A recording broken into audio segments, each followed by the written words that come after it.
Last month I didn't tell you that this was part of a book that I'm reading bits and pieces of a novel. Last month we started out on the pot of butter with Marie Giraud de Troulaire. I am terrible at pronouncing the French things, but the book is French, so I need to learn to pronounce my French names. Okay, pool of glass.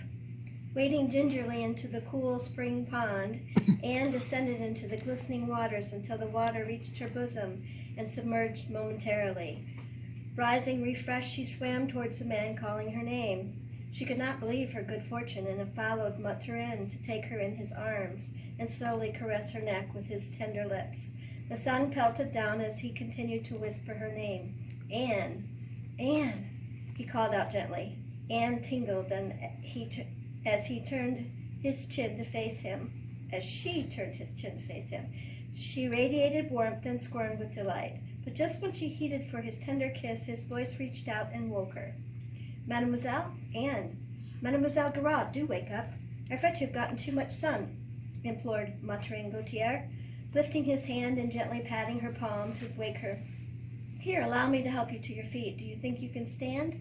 Awakened, she stared momentarily at the brown deck peppered with green algae. She was still on board the pot of butter, in its dead calm, and surprised to find the man in her dreams next to her. He was actually holding her hand, and oh, he was so very close. It took her some time to come to rights. Oh, goodness me, Anne whispered, her throat waterless and her lips cracked. She was shaking and felt weak. What? Oh dear, I must have drifted off. Unnerved, she blushed and worried her thoughts were visible. Her leather sketch journal lay sprawled on her lap. You were calling out in your sleep, and I couldn't wake you, explained Marie Marchant to her right, and wringing out a wet cloth, quickly applying it to her forehead. Give her some water, suggested Marie. She is very parched. Mathurin reached for the ladle. Marie Agnes handed it him. Slowly now, he whispered as he put the ladle to her parched lips. That's when their eyes locked, and he caught the obvious concern radiating from his lovely brown eyes. He swallowed slowly, knowing in that instant he truly loved this woman. Smiling, embarrassed, Anne lowered her eyelids, noticing Mathurin's concern. Self-aware, Mathurin hesitated before talking. You were calling out in your sleep, Mademoiselle Giraud, and looking to her friends for support, said, we couldn't wake you. She took her eyes off her scorched fair skin, stirred by the sweat glistening on her crimson chest. He swallowed noticeably. I'm afraid you are quite sunburnt. Anne continued to try and piece together what was about. In her stupor, she had clenched her gray graphite in her other hand. Oh my, not another broken charcoal. At this rate, I'll have only stubbles by the time we reach Quebec. Mathurin smiled, and his worried look eased. You were calling out in your sleep, Mademoiselle Giraud, and we grew concerned when Marie couldn't wake you. I'm so sorry, Anne. I had to go below and tend to personal matters and got delayed. I didn't realize you had fallen asleep when we're out in this hot sun all this time, whispered Marie. You really are quite burnt. Marie Agnes shook her head in agreement, noticing her burnt face and clearly bright red bodice. She handed Anne a wet rag to cool her face and neck. Mathurin smiled warmly as Anne tried to stand but swooned. He grasped her forearm, touching the yellow satin of her sleeve, and offered her another sip of water from the water bucket held by Aunt Marie Agnes. He was moved by her helplessness at the moment. She really was quite delicate. Her fair skin had been burnt considerably, emphasizing her green hazel eyes radiating in the sun. We must help her get below out of the sun. I gather you were sleeping rather soundly, and from the looks of you, for quite some time. He hesitated momentarily, then offered another cup, perhaps a little more water. Oh, yes, thank you. How embarrassing. She must truly look a fright, she thought, shaking. Even her limbs started to quiver. She was truly mortified, realizing her dreams had taken her so far afield.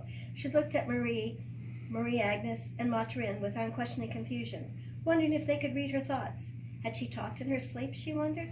The cool water offered by Mathurin helped quench her thirst and eased her dehydration. How vivid her dream had been. She gulped down the water and could not quench her thirst. Anne's heart surged when she noticed the empathy conveyed by Mathurin's weary eyes. Slowly, mademoiselle, slowly now, encouraged Mathurin, smiling tenderly. A little more, if you please, smiled Anne coyly. Surely her dreams were apparently just that, and no one was privy to them but her. But it had been so surreal. Why did Matrin look at her so? The looks exchanged between Matrin and Anne were not lost on Marie and Marie-Agnes, and they smiled with delight, knowing full well the two were now connected on the right path. Even if Anne herself did not realize her fate had just changed. She hummed, comforted that her friend would be okay, and more importantly, the affection Matrin held for her friend was genuine. I see you are in good hands, Anne. I'm sorry, but I must tend to matters below. Will you be all right?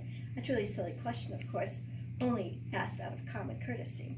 Anne smiled, her face still bright pink and hot. Nodding, she croaked out, I will be. I thank you. Looking at Matrin's reassurance, she replied, of course you will. Come along, Marie-Agnes. We have to finish that project of ours. Matrin continued to offer small sips of water to Anne. The two stood together side by side.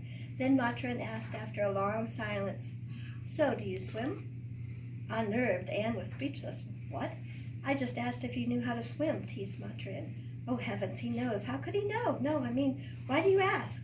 Bemused, Matrin responded, oh, it's just that you were flailing your arms in your sleep, almost as though you were treading water. You looked so mesmerizing and content. He wondered what she had been dreaming. She looked exquisite in her slumber, happy and lovely at the same time. How very odd, replied Anne, beside herself. She had no idea how to continue the conversation, but she didn't want it to end either. Then it dawned on her, perhaps Matrin felt the same way. He had continued to sit with her in silence, enjoying her company. A cool breeze zapped the moisture on Anne's face. He broke the silence. I shall remember you can't swim, and will need my assistance perhaps one day. If you do not think it too forward of me, you might allow me to teach you. Teach me, gulped Anne. We teach you to swim, laughed Matrin, mocking her by flailing his arms as if he were treading water. Anne laughed, and Matrin joined her. She remotely heard the cheers of the crew and Captain Butterpot shouting orders. Oblivious to the sudden activity underway, she was still unaware of the wind until it struck the sails being hoisted, and the ship rocked. Matrin held fast to Anne. She did not rebuke his embrace, cherishing the security he offered, as the pot of butter groaned and creaked her sails, taking the elusive wind. Thank you.